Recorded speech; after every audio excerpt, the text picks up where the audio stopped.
Alright, so this is going to be a round 100 plus strategy guide for the map 5 in Black Ops 1 Zombies. So I'm classifying this as a medium difficulty map because 5 has the hardest setup out of any other map in Black Ops 1 Zombies. But if you do manage to get past the setup and early round strategy, it's even easier and more consistent than a map like Shangri-La. So here's the strategy breakdown. I'll first talk about the full setup as well as setting the windows. Once we have that done, I'll talk about the two possible strategies you can use in the early rounds, and then we'll get into 5 1.0, 2.0, as well as 2.5, and we'll also briefly talk about the Pentagon Thief. Alright, so for the first 4 rounds, you can just stay in the spawn room.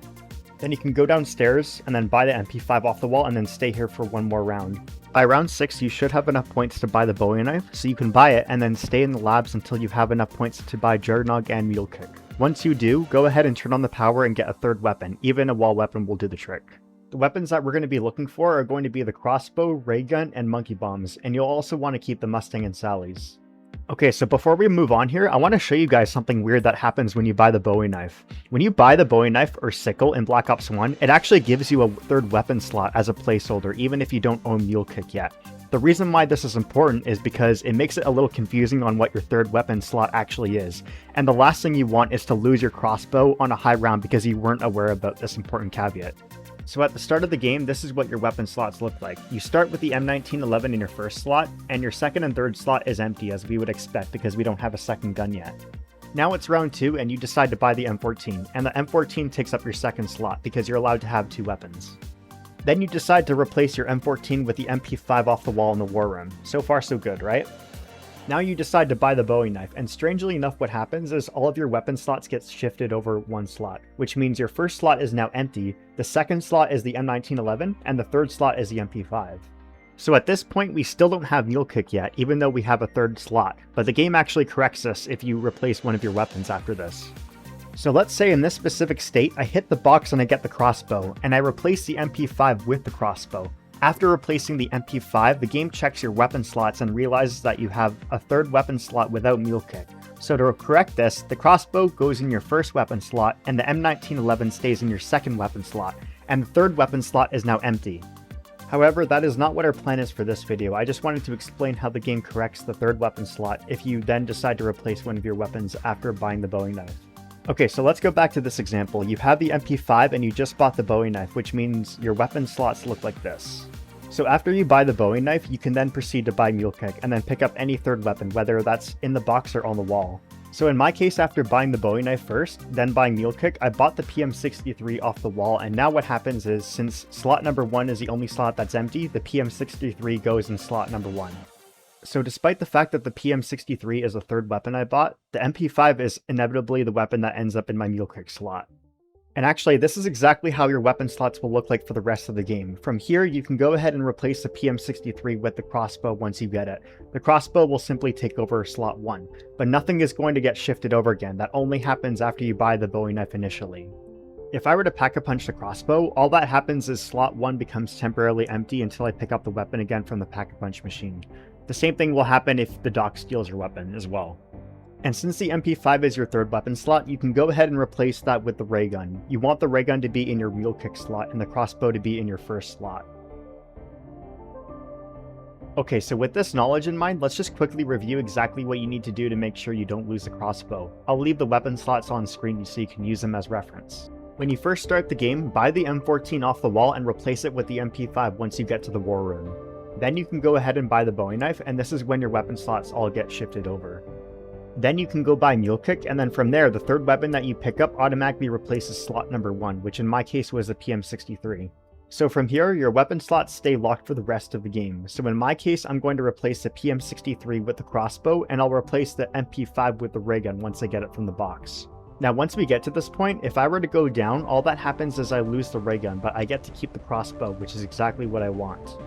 If you're still having a hard time following this, I'll leave a link in the description for a video that explains how the Bowie knife and Mule Kick interact with each other in full detail. He gives you every possible scenario so that there's no confusion. Alright, so next up we're going to talk about how to set up the windows for the high round strategy in the spawn room. So for those of you who aren't aware, in the spawn room there are 6 windows in total, but only 4 of them can be active at one time. The windows can be shuffled by either taking the bottom elevator or going into the Pack-a-Punch machine with or without a bonfire sale. So since we need 4 out of 6 specific windows to be active, you're looking at a 1 in 15 chance of getting the configuration you're looking for every time you do one of these actions. For the high round strategy, we want the hallway east and conference northeast windows specifically to be disabled. So on screen here, I'm showing which ones specifically you need to keep disabled and which ones you need enabled. So I'll be showing you every possible route you can take depending on where the teleporter takes you to while you're checking the windows. So start every round in the spawn room and check if the zombies are coming out of the windows that we need disabled. If they are, then make a beeline for the teleporter. Now if the teleporter takes you to the labs and the elevator is already there, you can just ride the elevator back up. Okay, so once you get here, you can run up to the top elevator and ride it back to spawn. If it's not there already, you can either shoot a bow shot or just throw a monkey to buy yourself some time.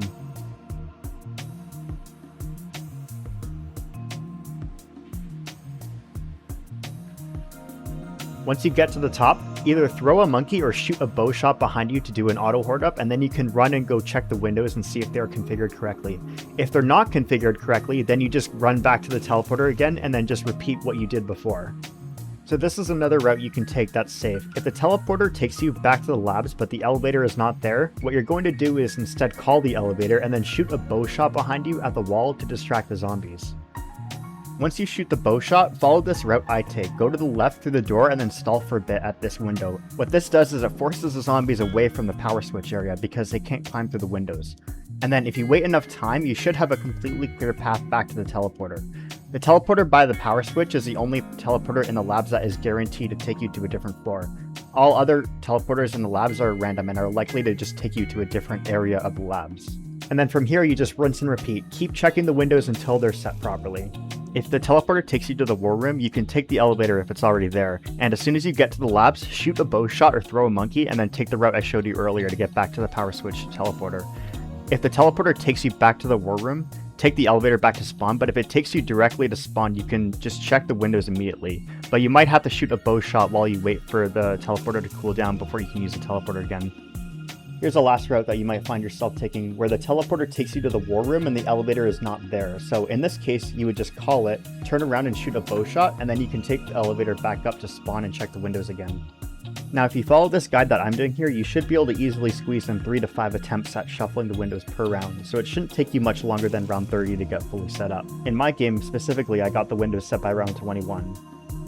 If you find yourself running low on bow ammo, don't keep shuffling the windows. Instead, what you can do is just go down to the war room here with the debris next to you closed and just train the zombies until you either get a max ammo or until your next stock round. This floor here is the easiest spot on the map to train the zombies.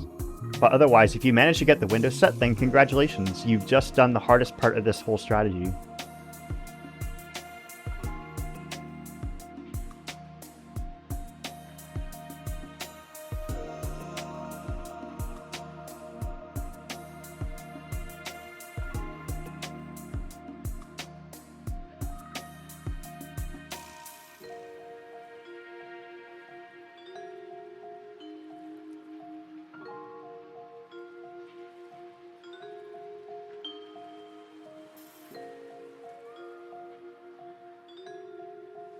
Alright, so after the windows are set, you can move on to the early round strategy.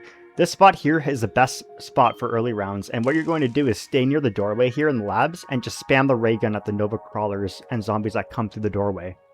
Now in this clip here, you can see that the zombies are only coming in front of me, but that's only true because I'm standing close enough to the doorway. This spot right here where the drains are is about as far away from the door as you can stand without the zombies walking around and coming inside of the doorway on your right side. So whenever it's safe to do so, try to hold off the zombies with the ray gun in that spot, and when the zombies start to overwhelm you, stop shooting the ray gun and then follow this route I take with the crossbow. You're basically doing a half horde up, and then you shoot the crossbow through the doorway on the floor, and you can spam a few Mustang and Sally shots to kill the horde outside of the doorway.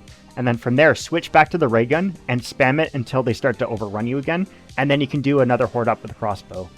Now as far as tracking your drops is concerned, you don't really need to track your drops here because every weapon on this map gives you drops, so you won't be able to prolong your drops until you're low on ammo like on Moon or Ascension. But fortunately, you shouldn't have any issues with ammo until at least the mid-30s, and by that point I have another strategy you can use to do full horde ups. Another thing you can do here is place claymores at these 2 doorways here so that you can be ready if zombies come through them when you're not expecting them.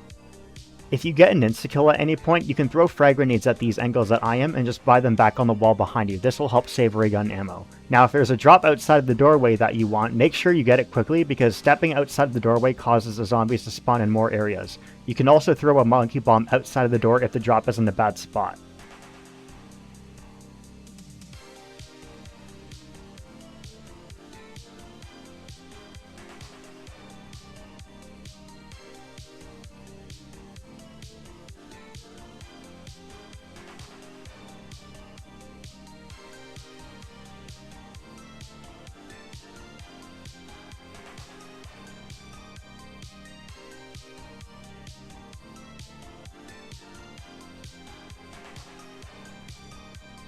Okay, so moving on to the mid-round strategy. This is the strat that you want to keep up until at least round 40. If you find the lab strategy too hard, feel free to switch to this one right away as soon as the windows are set. So I have both debris open up at this point, and I like to start where the staircase is and just do a full lap around the war room floor, and when you get back to the stairs, shoot the crossbow or use a monkey bomb, and spam a few Mustang and Sally shots, and then finish the remaining zombies with the ray gun.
One final note about this is whenever you have claymores, stack them in this spot so you can force drops if you run low on ammo at any point.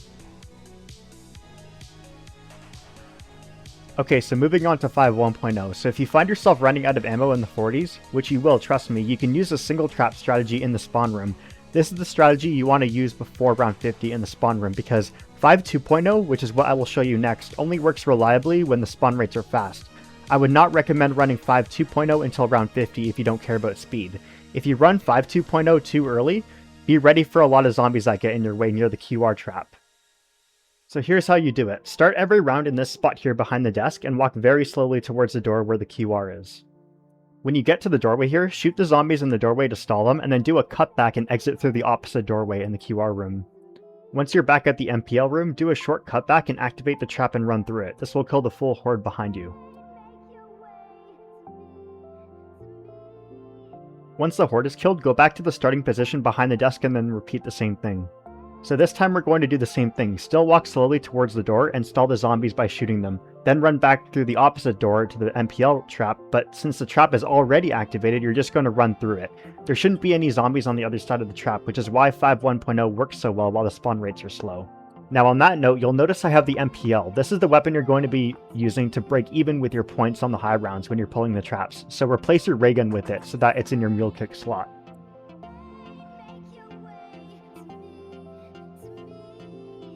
So at this point the trap needs to cool down now, so do a normal horde up and still walk slowly to the door and stall the zombies, but we're just going to do a few laps around the room until the MPL trap is ready again. But do not use a QR trap.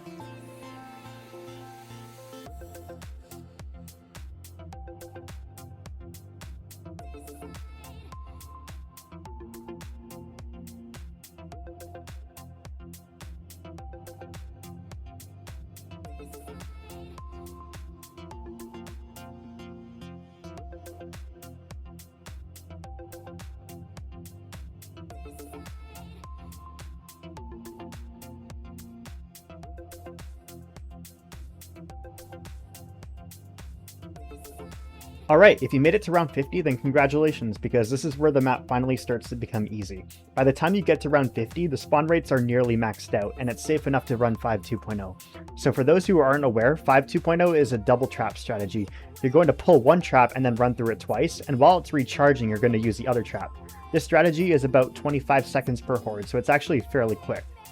So we're starting this in the same position. Walk slowly towards the door and stall the zombies by shooting behind you. Do a careful cutback and then activate the QR trap.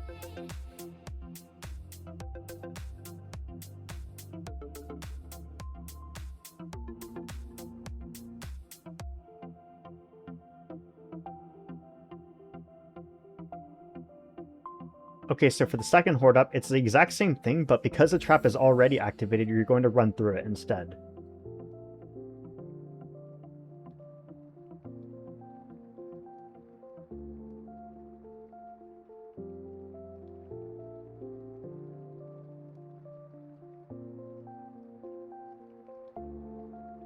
At this point, the QR trap needs to be cooled down, so we're going to repeat the same thing and run in the same direction, but we'll just exit the QR room and run for the trap in the MPL room and activate that one.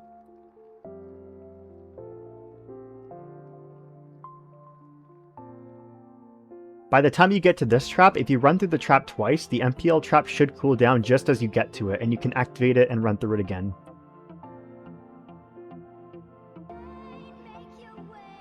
Now that we activated the MPL trap, we're going to do the same horde up as we always do and run back through the MPL trap once we get there.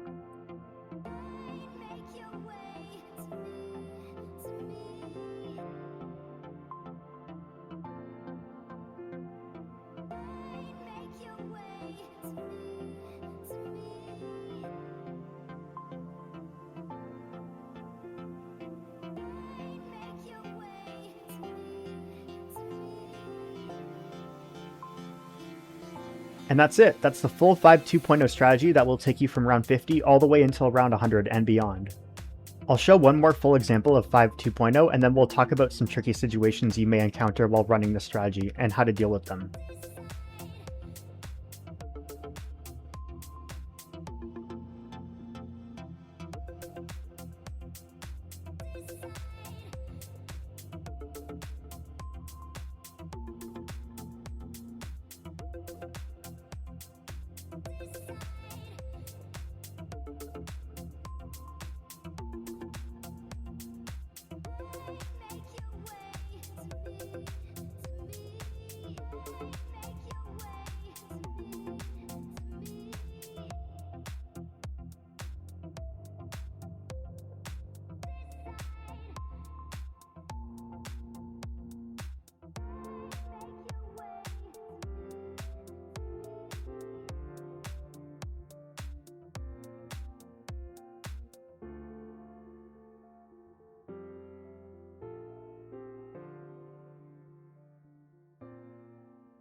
So now that we know the strategy, let's talk about some common issues you'll face along the way and how to deal with them. The first one is whenever you activate the QR trap and go back through it, if you have some unlucky spawns, you might have zombies in front of you when the trap is activated. Now, running through the trap in this case is a bad idea, so instead what you can do is shoot the bow through the trap so that you have an easy way out instead of risking your game by running through the trap and possibly getting pinned by the zombie on the other side. Once you shoot the bow through the trap, run back in the direction you just came from and lead the zombies around the left side of the desk like I'm doing here, so that you can do another full horde up like normal. Otherwise, you might have to waste more bow shots.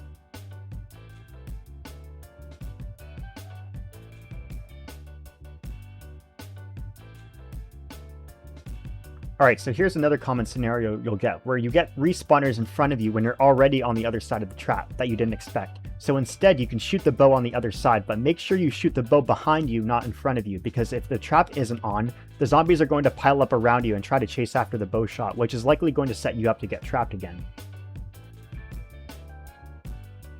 Okay, this last one that I'm going to show you is kind of rare, but it does happen every now and then, and that's where you'll get a late respawner that climbs through the window at the MPL trap.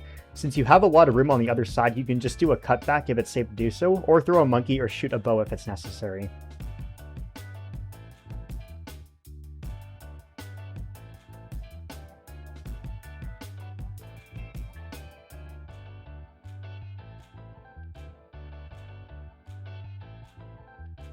Next up, let's talk about the Pentagon Thief. So the Pentagon Thief comes every 4 to 5 rounds, but he gives you a max ammo when you kill him. If you're in the early rounds, what you can do is place down claymores and shoot a bow shot if you have it, and then run up to him and let him steal your weapon. If you do that correctly, it will slow him down to walking speed, but if not, don't worry, just chase him down with the M1911 and knife him. You can knife faster in this game by holding down the fire button with a semi-automatic gun such as the M1911, and then just continuously knife while still holding down the shoot button. If you let the Pentagon Thief take your weapon but you manage to get it back, he'll give you a fire cell so you can use that to get set up. In this clip I'm doing the war room strategy, but I already have my full setup, so I can just shoot him with a bow shot and then spam Mustang and Sally's to kill him. He'll be dead long before he even gets to you. You don't even need to use claymores.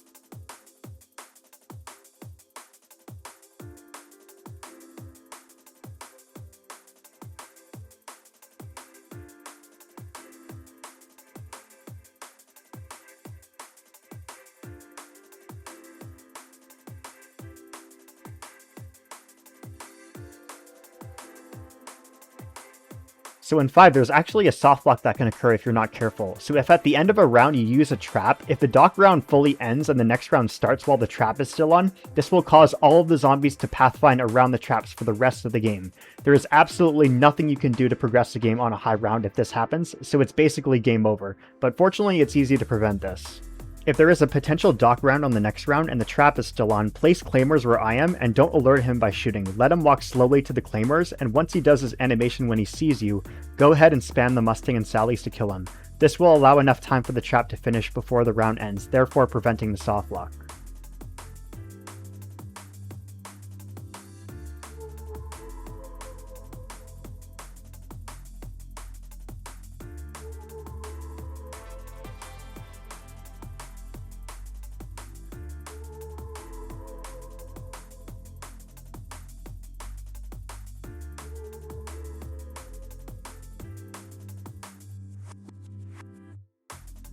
The last thing I'm going to talk about in this strategy is 5 2.5. This is not something you need for round 100, and you can skip this if you want, but if you want to play a bit faster with a strat that's actually safe, this is the one for you. So I would not recommend starting this strat until the spawn rates are fully maxed out, which occurs on round 56, and I also wouldn't try it if your previous horde up was bad or if you had some late respawners. Okay, so 5 2.5 initially starts out the same way as 5 2.0. It involves using the QR trap. First, do your normal full horde up and activate the QR trap.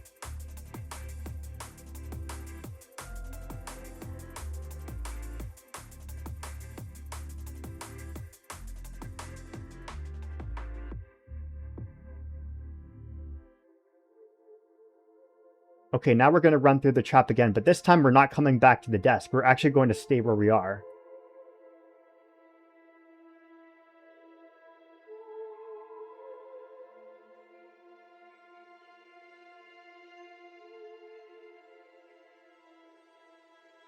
After you kill the previous horde, go back to this position here and stay here and wait for the zombies to catch up to you.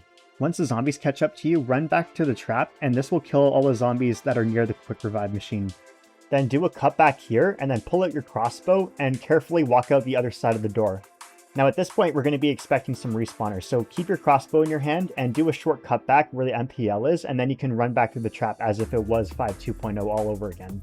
But do not put your crossbow away until you're absolutely sure that you don't have any late respawners. And that's how you do 2.5 strat. It's called 2.5 because you're killing 2.5 hordes of zombies for every 2 trap holes. With 2.0, you're only killing 2 hordes of zombies for every 2 trap holes. So right here, I'm going to show you another example of 2.5 using the same method so that you can get a better understanding.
Congratulations, that's all the information you need to get to round 100 on 5. I ended up getting to round 100 after 3 days of attempts, with only 1 down on round 82, which I could have easily avoided because it wasn't even from bad spawns or the 2.5 strat. It was just a greedy cutback that I decided to do.